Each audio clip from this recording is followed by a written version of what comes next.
here's what I'll say about this. Okay, I didn't get to do a show last week after the loss to Marshall. Okay, like I mentioned at the top, real life things kind of took over, other responsibilities took over that day and throughout the week. Couldn't get behind the camera and the microphone to really deliver my thoughts, and really, you haven't talked to me since after the Ohio State game. That said, my general thought is that there's been a lot of talk about this Notre Dame football team and how the season is over because Tyler Buchner is hurt, because they lost 2 games to start the year, and that basically eliminates them from college football contention. That the season is a wash. If you're at Notre Dame and you're not competing for national championships, the season is a wash. Play Steve Angeli instead of Drew Pine, which, if you watch the same game I watched today after about 4 or 5 drives, that didn't sound like the worst idea I've ever heard. But that said, all that put away, I couldn't disagree with some of those takes more. My feeling is this, and I tweeted this throughout the week. And again, I always give the shameless plug that, if you like this content, you hear something on here that you agree with, disagree with, follow me on Twitter at RealBBeldon, because, I often bring those conversations from Twitter and bring them to this show. The things that I talk about on this show are often things that I've talked about with people on Twitter. And then I often talk about things on the show on Twitter afterwards as well. So if you're not following me over there, I'd really appreciate it. If you want to follow back, by all means, I will follow you back. I'm not that person that doesn't follow back for ratio purposes. I don't care about that. So, I just like the interaction. I like when people tweet at me, whether they disagree or don't, or they do agree with me. So, follow me over there. I can take the heckling. It's fine. Okay, as long as it's good natured and appropriate. But back to my point. I tweeted this week that, I must have missed, I guess, the part where Notre Dame has to be competing for a national championship or the season doesn't matter. Okay, if the only goal in college football ever for Notre Dame or any team is to compete for a national title every year, then then you might as well only play games with the top. I don't even know what number to put on the top 10 programs. Okay. And really, if you're talking about competing every single year, Notre Dame is not part of that right now because, even though they've made it to the college football playoff, have we really and truly competed for a national championship at a national championship level? Not really. Now, again, you can argue whether, making it to the college football playoff 3 times or what have you is competing. That's not what I'm here to talk about. The point is that there are going to be years, and this clearly is one of them, that are rebuilding, redeveloping, developmental, transitional type of years. Okay. And this clearly is one of them. Okay. Just because Notre Dame is not going to compete for a national title in this particular season, just because we thought that Marcus Freeman was going to be able to step into the cockpit of the Notre Dame football jet and just fly this thing smoothly through smooth skies, and all he had to do was not crash. Just because we thought those things and we're wrong doesn't mean that this team doesn't have direction. Okay. And again, the recruiting still good. Notre Dame's, there was a lot of talk about how teams like Michigan, Ohio State, Alabama, whoever, they're going to come and poach all of Notre Dame's good recruits because Notre Dame's having a bad year. As of now, I don't have any reason to believe that that's not happening, or that's going to happen, I guess. Certainly other teams are going to try to spin it. Certainly other teams are going to try to make it seem that way. And certainly there's a little bit of truth to, well, Notre Dame's struggling right now. Why would you want to go in during a transitional period? Come play for us. We're going to compete for a national title. There's some of that that's going to go on, okay?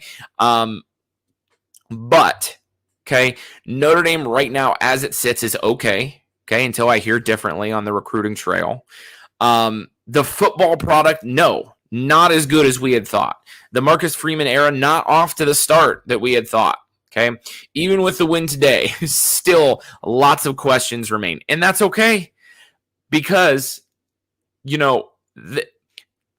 so often people, analysts, fans, people who talk college football, fans of Notre Dame, critics of Notre Dame, want to talk about the end result, which is winning, which is going to a national championship, which is getting to the college football playoff, winning a college football playoff game, getting to a New Year's Six Bowl and winning it. Those things are going to be important in terms of a measuring stick of a program. However, just because our path to that is not what those of us who sit behind cameras and microphones thought it was going to be, even though we've been a little bit caught off guard by the fact that, this football product isn't as good as we thought or had hoped, even though all of those things are true, even though the path is different, the direction is still there, you really can't convince me otherwise. And I saw that today. Because, and again, if you're new here, you're new to me, you're new to my takes, you might think, wow, this guy is overly optimistic. That's how I am. I see it that way. That's me. Yeah, it's bad. The football product right now is pretty bad. Okay, I'll go ahead and I'll say that. But even though we expected things to be better initially, doesn't mean that the football product is going to stay bad, doesn't mean that the football product isn't going to continue to improve. And to me, I'm excited to see the improvement from week to week. I think there's no denying that the football product improved from the Marshall game to this week. It's very easy. I think there's no denying that the football product changed from halftime of this game to the second half of this game. That makes me hopeful that Marcus Freeman knows what he's doing, that he's a good leader, has a good leadership style, has kids continuing to buy in, stick together, and keep this ship moving on the straight and narrow. Now, next week at North Carolina presents a different type of a challenge.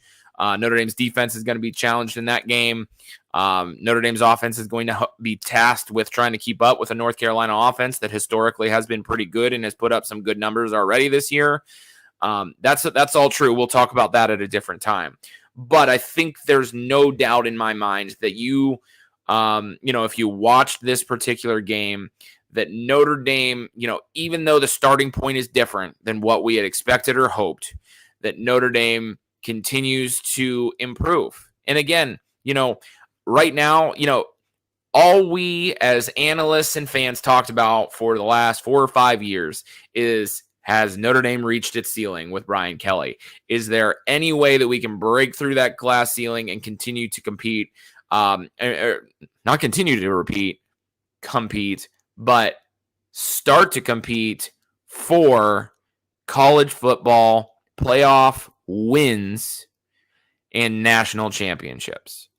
And so when a change was made, maybe it was a little bit, naive to think that everything was going to stay the same in terms of the things that Notre Dame's program had been built on, the positive things that it had been built on, in terms of, Notre Dame wins every game it's supposed to, but struggles in the big ones.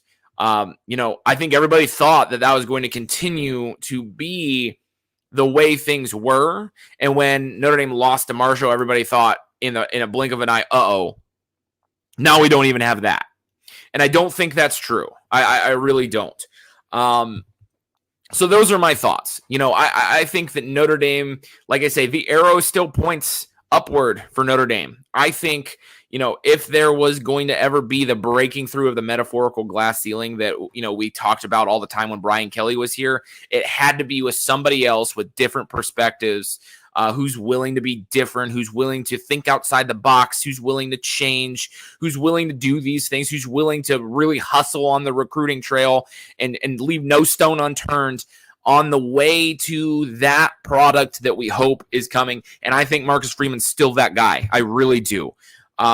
Marcus Freeman, in my estimation, okay, is still the guy that can be the personality that is the difference from Notre Dame football teams of the past to Notre Dame football teams of the future. I absolutely believe that from a personality standpoint, from a leadership standpoint, from a saying the right things, doing the right things, hustling, making changes if he has to, Marcus Freeman's still that guy. Okay. Again, like I say, you can pick apart the football part of it all you want. Okay, this is bigger than football. This is bigger than X's and O's. The X's and O's have a way of figuring themselves out, especially if you surround yourself with people who know what they're doing and you recruit at a high level. Okay, if this was, if Notre Dame had gone 5-7 last year and Marcus Freeman was taking over, there would not be these conversations. And I get it. So, but that's not reality. I understand that.